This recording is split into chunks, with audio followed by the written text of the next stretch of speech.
Music just makes me melt. Okay? This young girl is called Praise. I'd like to introduce you Praise's father, a man who walks every night and day in different bars, okay? Trying to push a talent.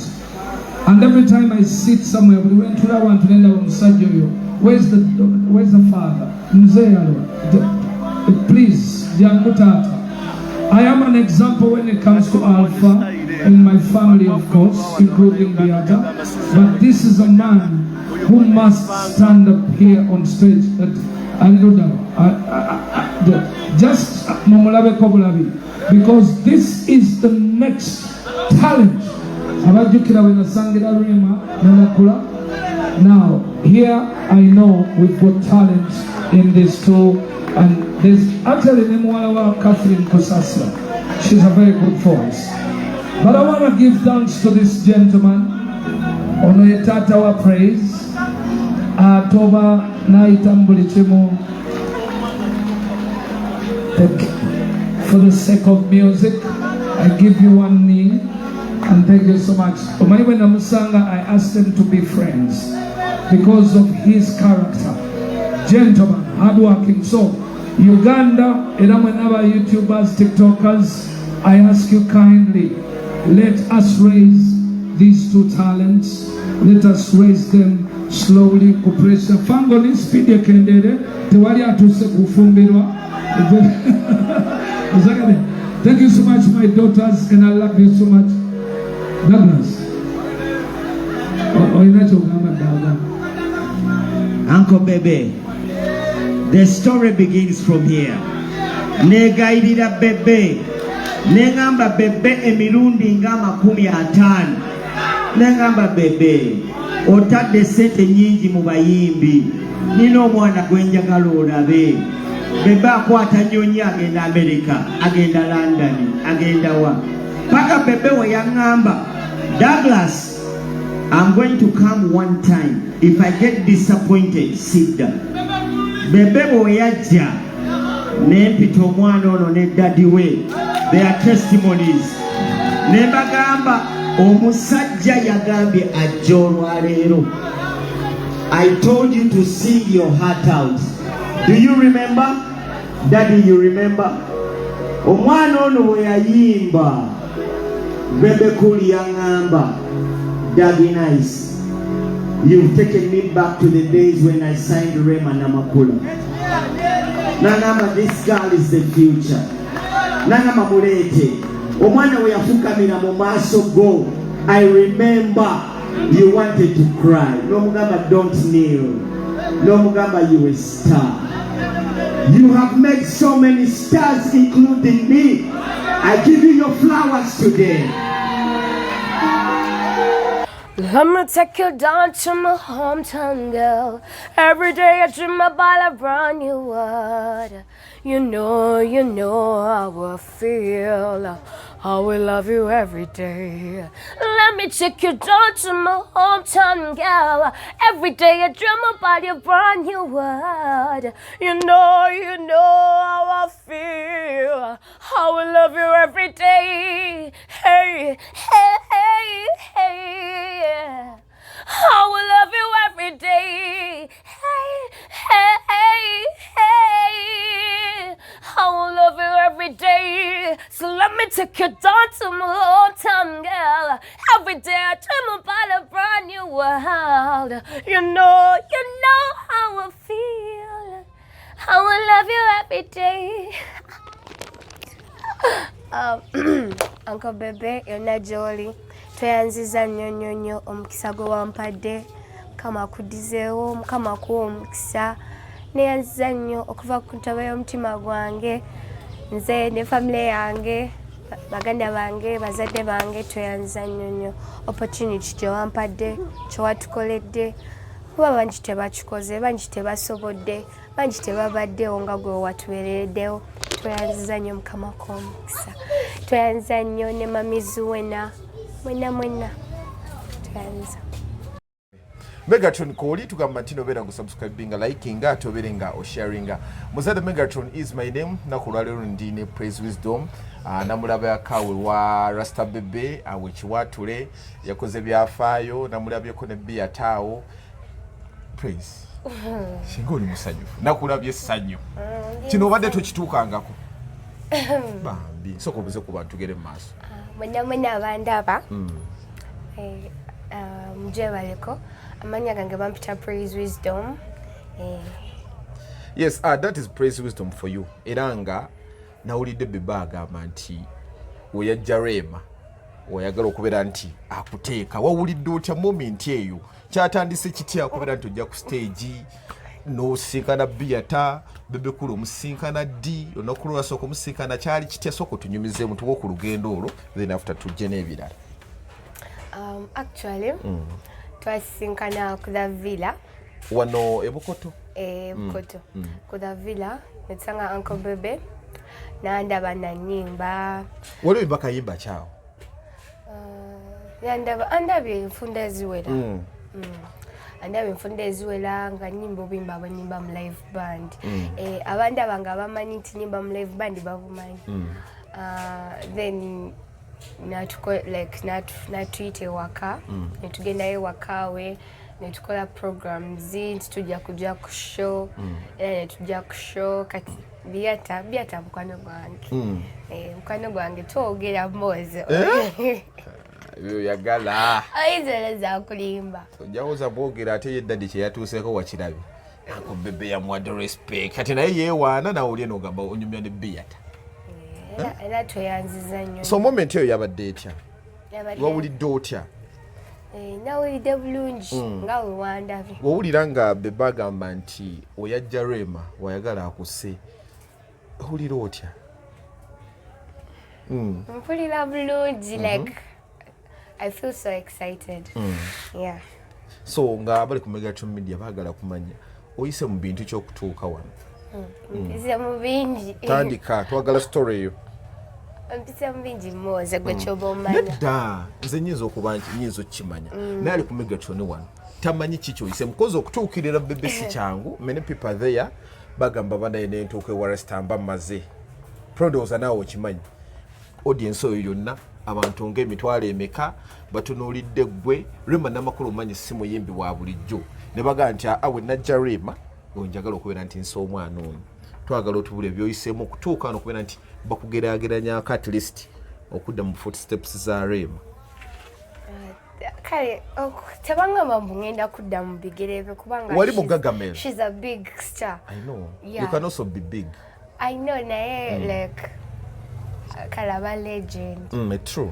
Kakati bingi betuyisemu moze kubanga ffe tubadde tugendanga mu gigi ezimu live band ne balema kuwa opportunity lwakuba balinawo big star gwe balabye aliwo tebaagala akulaba obongo oyimba oba nogenda ne muba stars abamu kubanga ffe tugenzeeyo ku federation gye boogerako Edikenzo nenyimba nembeerayo just nenyimba naye nambeeramu bakiremesa baba tebaagala oyimbe abazoganya ate kino ekintu oba olina obeera ne Katonda ate ng'olina n'empisa. So basooka okukulaba ndowooza okutandika okuboominga ennyo wali comedy store. How was that moment? Cause watrendinga gwe waliko. The moment was nice. Yeah. Okay. Totya abantu nkulaba obeera mu bantu weefuula nnyo. Nibozolimba. Totya abantu nkulaba otunula bwoti neŋŋamba omwana ono ovuma abujjawa. Daddy yakuyigiriza ekintu ekyo? Daddy yanjigiriza. Daddy akikola atya okubeera nti akufuula omuntu ow'enjawulo bw'ati? Ndamubuuza. Nedda gwe tubuulire biki by'omuyigiddeko eby'amaanyi bikufudde wano w'oli. Daddy akuteekateeka atya? Naba nga akutraininga eddoboozi eryo. Era nga otegedde nti no daddy. Era bagenda kuyisanga omuzaddewo alina okugamba nti mwana wange olina obeera n'empisa olina osaba olina okola practice okufuba olaba nti okubanga practice makes perfect ofuba olaba nti olina kyeweeyongerako Era tata wange mbwagala nnyo. Is not so strict. Kale newankubadde ali strict. Takulemera munnyo. Kale okyetaagisiza. Oba wulira nga bagamba nti omwana ono alinga Rema Namakula. Biki by'okoppa ku Rema? Actually nze mba nnyo. Bwe bagamba nti yogera ku Rema, biki by'oyinza okumwogerako? Rema Namakula. Mwagala nnyo. Mukyala mulungi, ayimba bulungi, ennyimba ze zinyuma.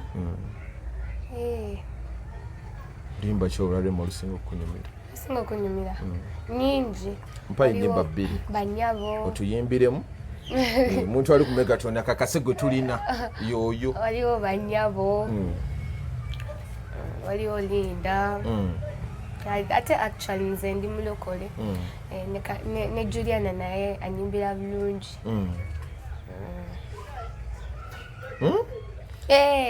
Ne Juliana akunyumbira bulungi. Nedda njagala onyimbiremu akayimba ka Rema kamu. Tuone Juliana. Wano tulina esserebu. Nze ssanyu lyennyina nga njogerako n'esserebu. Ng'omanyi abaana be baleseeyo okubeera nti bagamba Praise Wisdom is the best here. Yes, manyiga Mukama Katonda ng'ayise mu Mukama Katonda. Kati tuweemu awo Rema. Akayimba ka Rema. Ngenda yimba Banyabo. It's okay. Azuka munkoka kela nnyo mama akolako wannyo alina okulabirira abato sukulu fees okusoma n'ebitabo oluusi tebalina nga n'ekyokulya okukifuna baguma yatetenkanya yayiya ebyensula ko n'ebyokulya omukyala ndasenga mboze. Okay, at least otwo kintu okikuuma akayimba ka Rema kekasinga okunyumira. So bizibu ki kusomozebwa kikoze okubeera kikoze ofuna? Okusomozebwa nga wenagambye kungi. Otufuna okusomozebwa like nga ggwe nze n'otuuka koza ebitabo n'okuyimba obibalansinga otya kuba olina okusoma olina okuyimba olina okugenda okuba buli wamu mbaga biki byonna obibalansinga otya?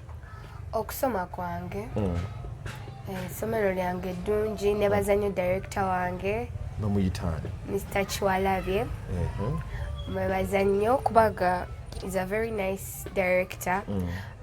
Tuguluminga nga taata waffe atubeererawo so wemba ntuusa okugenda operforminga baba bakimanyi nti performinga so weekend days wezituuka banzikiriza nenkomawo ewaka si buli weekend naye wekiba necessary nvaayo nenkomawo nengenda nemperforminga nenzirayo okusomera.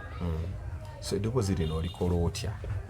Eddoboozi ndikola kozi nina gwe mmanyi mukwano gwo bulungi era waliwo n'omulala wabadde naye bali ku stage lindako ne bamugamba yimbamu agenda okugira eddoboozi yazirika buzirisi okuwanika buno bwe muwanika saagala wano kolinga bantu mannya banyiige. Eddoboozi olikola otya? Endoboozi balikola na practice. The more practice the more you become perfect. Oba talent eba mu ggwe nga ggwe nedda gawe nkugambye nti olina okukola practice. Okola practice ekikulu abantu abamu bagivinga up mangu gwe nolowooza nti wokoze leero vocal training wekigenda okuappeningirawo olina okucontinuinga like nga tolekeraawo oba ogenda tuukayo naye buli wogwamu amaanyi n'obyesonyiwa nobeera lazy waba tewali kigenda bbaawo. Praise waliwo abantu bangi bagezezzaako nina n'olumu producer alina omwana gwe yali naye wano waliwo omwali simanya mu mpaka za biki nga bambi agezezzaako mbw alidde amenvu anywedde biki ono omusajja gwe wali naye yalinga omukazi byonna bikoze biganye. Practice nedda si talent naye ne practice yeetaagisa. Okedde ku makya kati tuze mu bulamu bwa bulijjo kiki ky'osooka okukola nga wakazuukuka? Nsooka saba. Ndi musabi. Nakati gwe totuveeko n'ofuuka pasita gwe era producer yeesibe bbiri. Nsooka zuuka bulungi n'ensaba balo saba nembuza bazadde bange nawo nenkola ebyange ebirala. So waliwo abaana bangi abakubira nti babanga praise wisdom gamba nange njagala one time ntukwenga nyimide ku stage ne bebe ngende ku stage ya comedy store nange mberenga praise. Oba amagezi ki? Amagezi gembawa balina osooka okukulembeza Katonda balina obeera n'empisa n'okusamba bazadde baabwe ekitiibwa. Kimala omaze okukola ekyo Mukama Katonda ayinza okuyamba n'otuuka ku bintu nga bino. Kubaga obeera n'empisa n'otuuka ku bantu abanene waki abatakuyamba mpozinga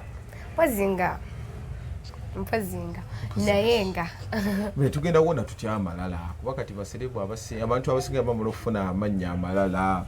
President ogenda okumuyita agagamba oyaŋŋamba ki tati kati oyombo ki onasobola otya okukuuma gundi eno life ya celebrity for example ku ssomero ogenda oyita obadde ne bebe waliwo abamwegomba omulabako kintu kino ogenda kigira otya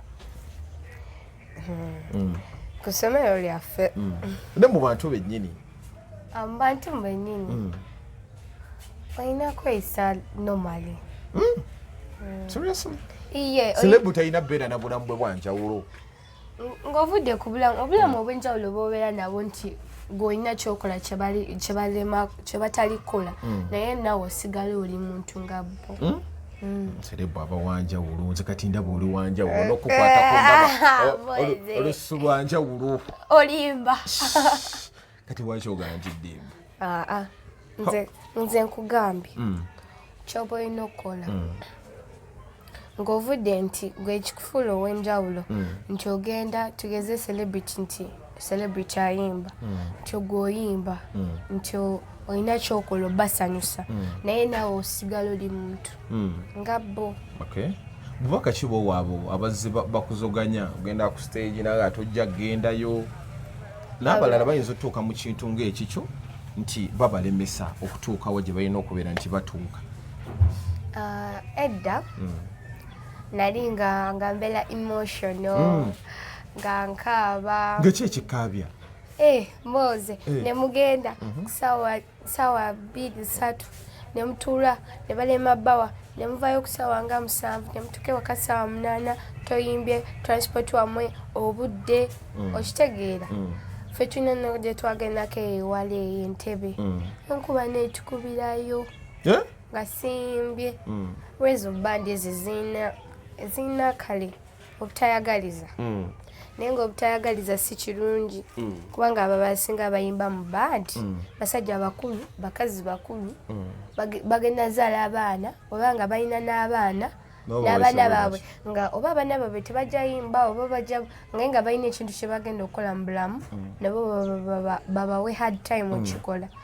So ezo bandi zimalamu abantu amaanyi nobeera disappointed sometime n'owulira nga oyagala bivaamu naye kati namanya nti ebyo byonna bibeera mu lugendo. Ebyo daddi azze naye akugumyagumyako nakulabako n'abeeka bandi kuba ye bandi gye ndaba eyakabinza esingira kyali kitya naye bozi abeeka bandi naliyo ntera ogendayo bo tebakusumbwa ku lunaku olwasooka kale oyimba nga simanyi wakugamba mu kino naye kyoba omanya kyogeri gwe kyomanya eyo bandi nungi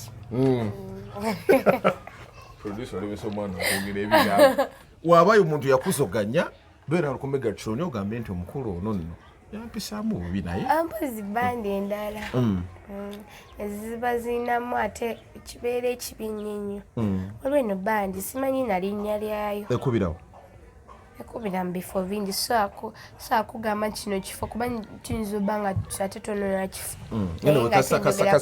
kase oyina abeeka bandi bali n'obaleka. So kati Bebe wamufunye muyimbi kigo yandiyagadde okusinkana era lwaki? Abayimbi nomoze ngamba sinkanye. Abayimbi mbasinkanye abasinga. Emitima gyabwe giri gitya? Muyimbi kigo ngamba bambi ono bambi mu bayimbi bonna ambeereddewo. Era mbayimbi bonna ambeereddewo ye Uncle Bebe. Uncle Bebe embeera ze ziri zitya abatamumanya? Abasinga bagamba mukambwe. Si mukambwe. Embeera ze ziri zitya? Musajja ali hambo. Nosooka omusajja yagamba bigambo ki?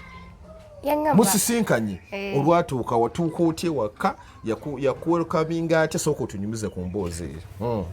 Anti otandika oyogera naye twali ku la villa naye oba okimanya awo mutaze kulyamu ssente ze kati awo nandaba nangamba praise, you have a very nice voice. We are going to see how we are going to do music. Konze toyanziza. Then not connecting up MC Douglas. Togerawo tugamba tugenda gendayo waka twatuke waka mamyuzi wena beta bonna ne batwaniza bulungi.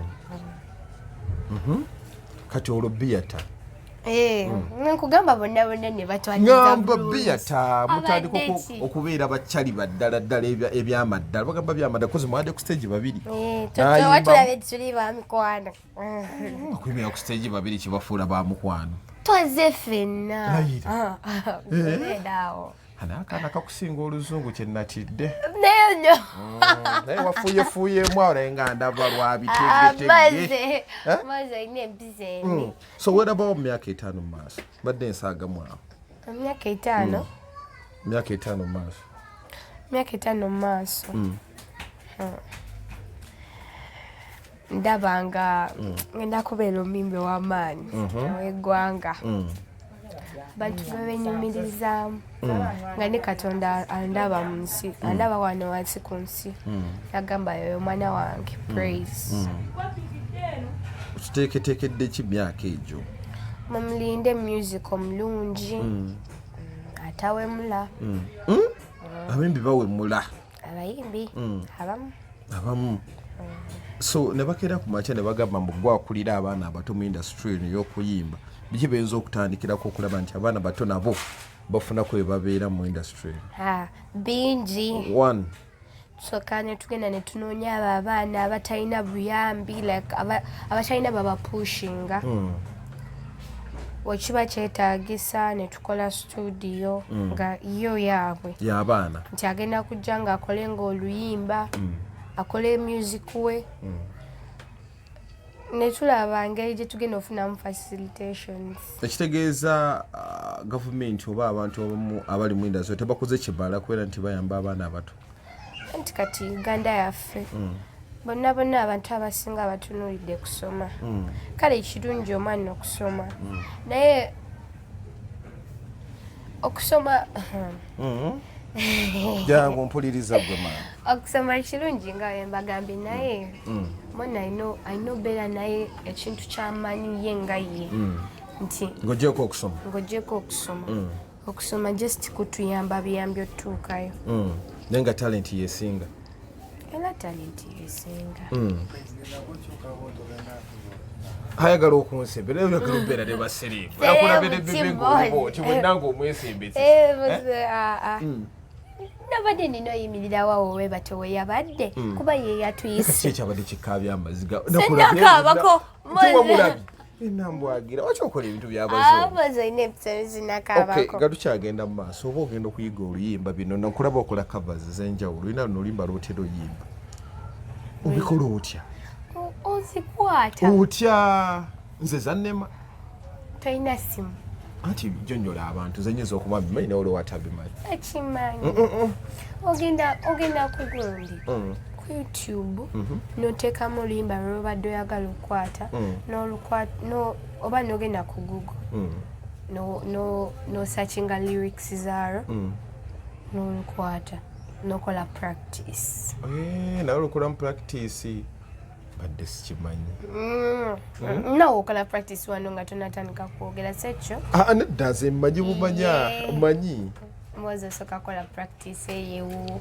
gye tuba tetutali nengamba nti ngenda kutuula bwe nti nogamba kati ngenda mumbuza ebibuzo bye batyo ono muyimbi bwe batyo lunaku ki loliteerabira nga loliteerabira ng'ogenza ku stage engeri gye bakuyisaamu tebankubangako obucupa nga babukubira kiggwe bebida batera kuba basajja abakazi babakuba obucupa kale olunaku kale wengenda ku stage waliwo abantu abamu wemba kale nga mpulira ennaku ti abantu abamu tebamanyi okuyimba kuzibu okuyimba si kwangu naye gwe omuntu n'ayimba abamu nga sebo tebeefiira nayo nga tebapeyinga oba oyagala akola atya ontunuulire nanyimba kuba mba sisaze kuyimbira butebe tebakutunuulira abamu oba olumu oba oyimbye bubi nedda newemba nyimbye bubi oba bulungi okuyimba si kwangu kati omuntu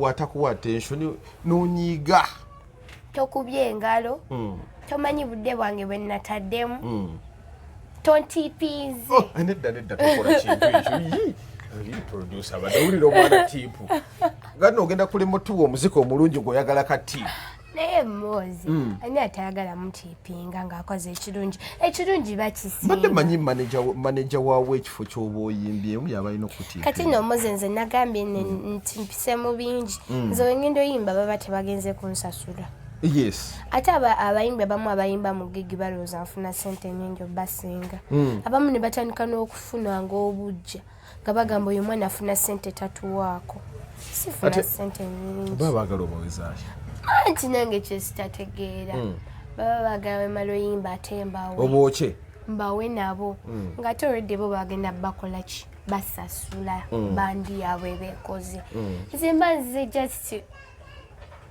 mukama n'ayamba oba ze just mukama n'ayamba yes message ki gy'oyinza okuwa abantu abakulana ku Megatron nga gwe Praise Wisdom abantu bonna abandaba ku Megatron temulabira okusubscribe nga ku YouTube channel ya Praise Wisdom Music iyo nina ne TikTok account lwakuba ennaku zino simanyi kyagituukako bagibba tekyagenda njirabye ne pro wanaaginyiganyiga bwasika ogendayo ku TikTok yange notekamu Praise Wisdom Music no followinga njabba followinga back busade butafollowinga followinga abantu batano olaba naye sikufollowinga nange ngenda kuwa nfollowing nange nzijale buli omu abeere bibi muyimbi abato muyimbi kyasinga okunyumira abayimba abato okay kati kankubuuze Felicity mumanyi kiki oyinza omwogerako muyimbi mulungi kyokka kimala talent weeri okay moze siri jaji ojjatandika okunjajingisa labayo owaseeyo wasaidiro gawaye mulungi si mubi fresh kid naye mulungi toyagala gira bantu nga tumaliriza olina obubaka bwonna kati gwe boboboka abayimba abato bomumanyi mpaayo bomanyi nze sibamanyi manyi gwe abayimba abato bangi kyesitula tebanafuna chansi abakulu abamu beesibidde ku bintu tebaagala kupromotinga bato mbumanyi nga mbulaba ku TV naye mba nga mbumanyiko bitundu bimba si bwangu okwata si bwangu oli mutuufu It's my life, mind your business, Rachel. It's my life, mind your business, Rachel. It is everybody. It's my life, mind your business. Bebe. It's my life, mind your business, Rachel.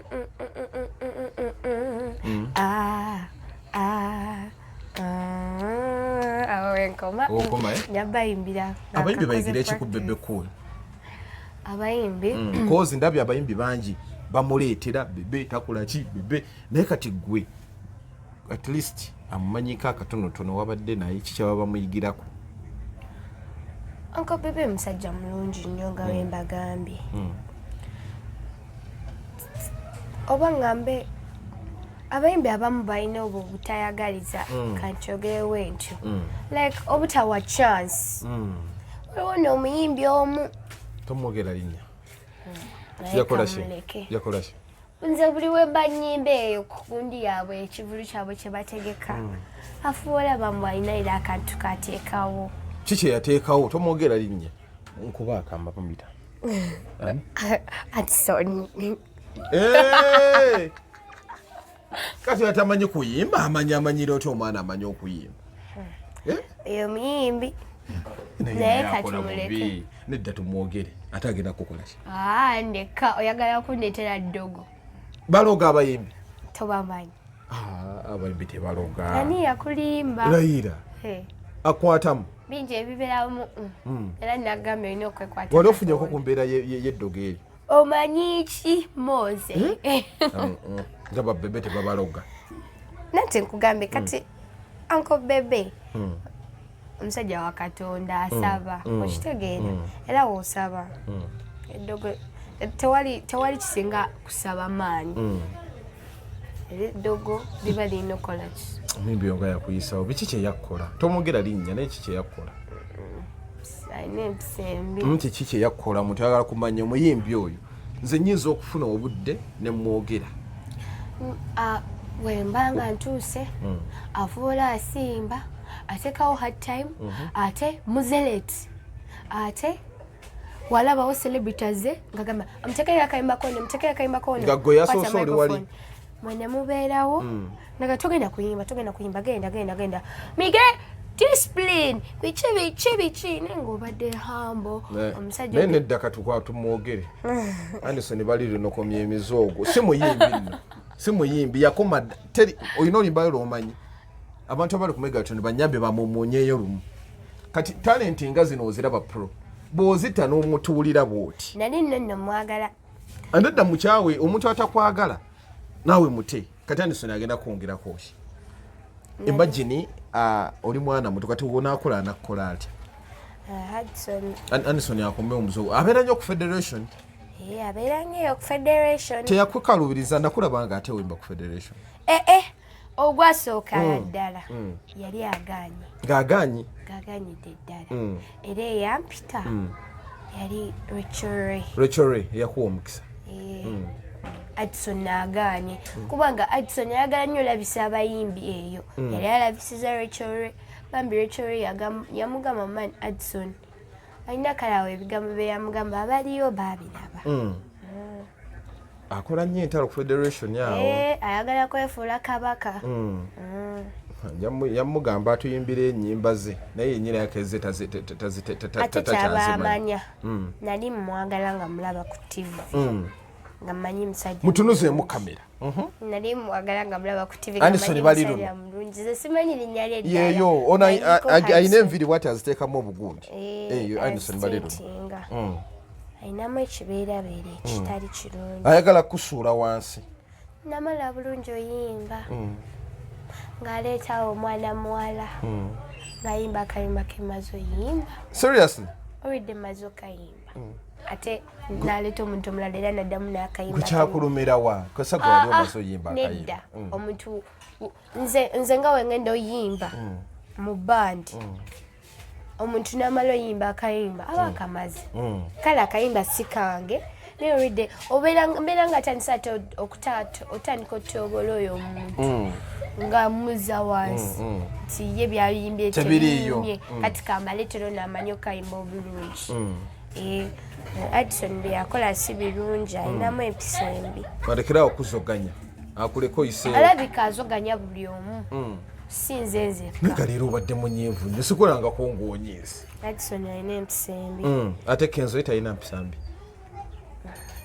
simanyi tumuleke nga tumaliriza omuyimbi gwe bageraageranyako Bebe gwe yagambye okubeera nti jjukira yali mugagga Mea Rema Namakula wali omusinkanyeko Rema so olunaku lwo mwamusinkana ddi naye nali muto nnyo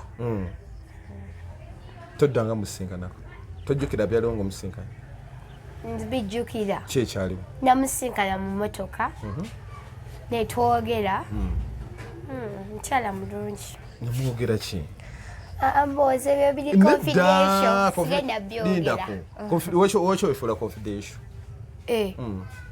si buli kimu tulina okukikuba abantu kale sibula abantu mwena abaana ba Megatron mwebala okulaba temwerabira subscribinga pozi n'ekirala ngendayo ku YouTube channel yange Otekamu Praise Wisdom Music. Don't forget to subscribe. Yes, Megatron koli tugamba nti nobeera ngo subscribing, liking, atoberenga o sharing. Right now tweyungiddwako Daddy Praise Wisdom agomara byenga Mr. Bebecool amufukamirira amwebaza ebirungi bye yakoze byakola okubeera nti atuusa omwana ono waali. Daddy Praise tuza ku bantu batuwuliriza tuba nsanyusa okubalaba mwenna abatulaba mu butuufu ekyabadde olunaku lwajjo kyabadde kiyitirivu nnyo era nga nebaza Uncle Bebe kyeyatukoledde kyabadde kirungi nnyo. Infact tugenze mu bayimbi bangi bentuttemu omwana oyo ebifo bibadde bingi nnyo naye tubasanzemu okusoomozebwa kubadde kungi. Mbutuufu n'otunulira abayimbi n'alaba omwana ng'ayimba naye natabaako kyasobola kukola ki kumugattako.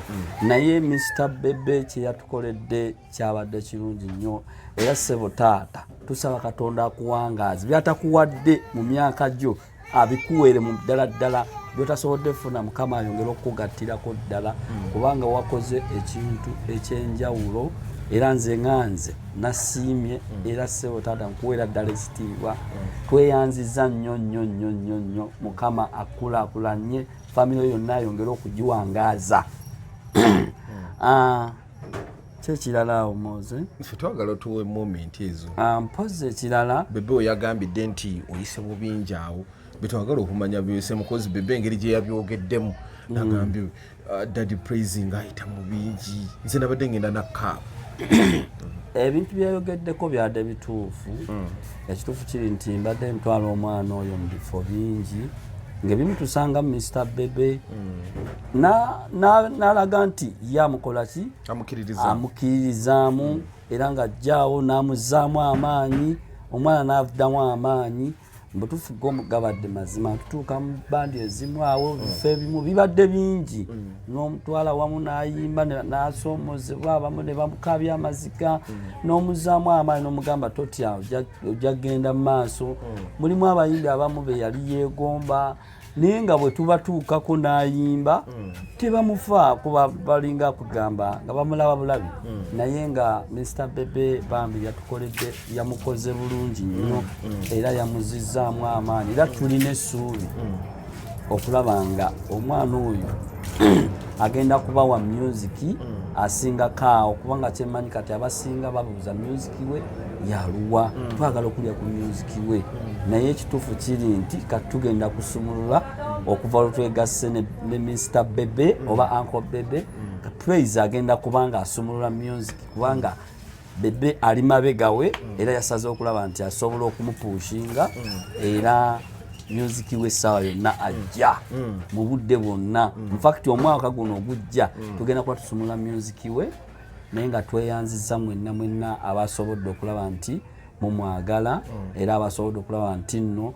mubeerawo naye nga tusigira ddala okwebaza Mr. Bebe ssebo taata weebale nnyo Mukama akuwa omukisa naye ng'okusoomozebwa kwo kubadde kungi ddala. Mulimu bandi ezimu ezibadde zitayagala mwana oyo nga zimuyisa mu mbeera etali nnungi naye tubadde ffe tugenda mu maaso nga tugumira embeera eyo ne paka Mukama bwe yatugasse ku Bebecool n'asobola okuba nti yamutegeera n'abalala mwenna abali eyo twagala obuwagizi bwammwe Mukama ayongera okulaba nti tugenda mu maaso. biki byoyitamu otraining omwana byempitamu otraining omwana oyo yatandika okuyimba nga wa myaka gyali 4 myaka 4 bwe natandikira nze nganze kubanga oli ayinza okwebuuza n'agamba naye omwana oyo talent yagijjawa.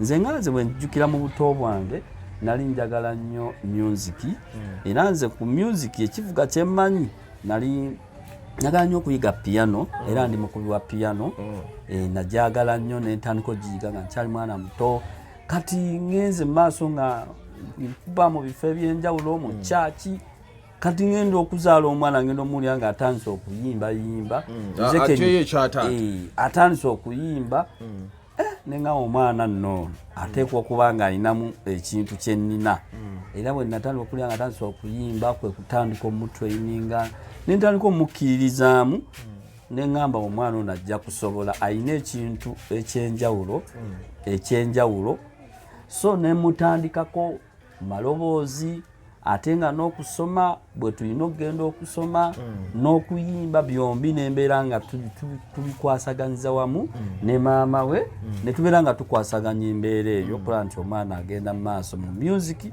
ne mu kusoma ne tukkiriziganya omwana okulaba nti agenda mu maaso tusupportinga talent ate nga n'okusoma kye tuba tusobodde nga tugenda nakyo mu maaso so abatulaba eyo era mbasaba mwenna abazadde abali eyo bw'olaba omwana nga alina mu talenti tomulemesa bw'olaba omwana oba asobola kuba mupiira musupporting oba asobola kuyimba oba asobola kudduka oba ng'alina talenti yonna nsaba abazadde mwenna gye muli eyo abaana mu basupporting nga Bebecool yakoze ekintu ekyenjawulo n'asupportinga abaana mu bufunze kubanga tuba tuwulira bebe kibikidede naye nze njagala obbagamba nti bebe wakabi nnyo Rasta nnyo era nze mukkirizamu nnyo bebe wakabi kyeyakoze kyabadde kyamaanyi nnyo era nga nze wamu ne praise tusiimira ddala ate talent alina nyemulabyako azina n'amazina akaluma naye tujja gendera okitegeera so mukama ayongera okumuwangaaza kyensingira ddala okusabira owulira nga muwala owamugira bagamba omwana alinga Rema owulira oti maybe mbadde mbiwulira omwana ayimbanga ono ayimbanga Rema ayimbanga ki abakyala abo mu butuufu ekituufu kiri nti bayimba era nze mbawa respect okuva ku Juliana ayimbira ddala bulungi nnyo Rema n'abasigadde bonna balina talent era tubasaba yonna gye muli nti bwe mulabanga praise bambi mu supporting kubanga bambi abeegomba tebamukola nga Anisoni kyamukola bali bambi mu supporting mumuzzemu amaanyi basindi waliwo yayimbirako mu maaso ga Sindi bambi nasanyuka nayimba ne kayimba kasindi so bambi omulabanga bambi muzengamu amaanyi kubanga omwana oyo abaagala nga ye era agamba dadi nimbi bwati ne bwati nze music wansanyusa era ne music wa bebe by the way praise amwagala nnyo era agenda kuba atuyimbirayo kakayimba atuweeyo kava ye kale mbutuufu ayagala okumanya ebisingawo ku Praise Wisdom ayagala okubeera nti oba ajja amuyimbireko ku mbaga ku mukolo mubuuza ki bawe namba y'essimu enamba y'essimu ayagala okufuna praise enamba gy'alina okufuna eri ku WhatsApp eri 0700 9455 0700 0700 kyenda mu nnya 55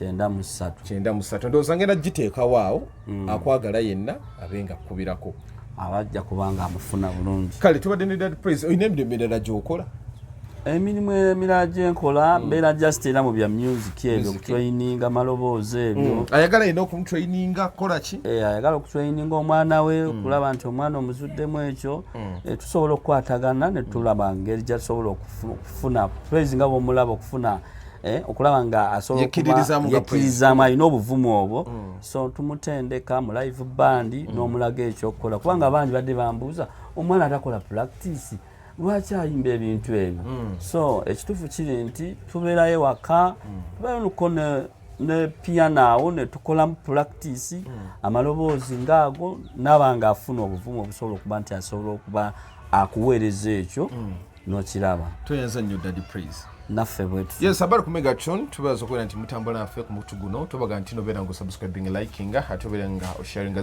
moment tuzoogeddeko ezabaddeko ezabadde wali ekiwatule nga Big Sass Bebecool asiima Dad Praise Wisdom ne Praise Wisdom yennyini ku birungi ate oba ku taffaali yagasse ku mwana netubanga naffe tumunoonyako nabanga atubulira bingi nnyo lunaku luno olwaleero. Megatron kooli beera nga subscribing likinga atubeere nga sharinga. Shows nyingi nnyo zikyajja tova ku Megatron tukomawo.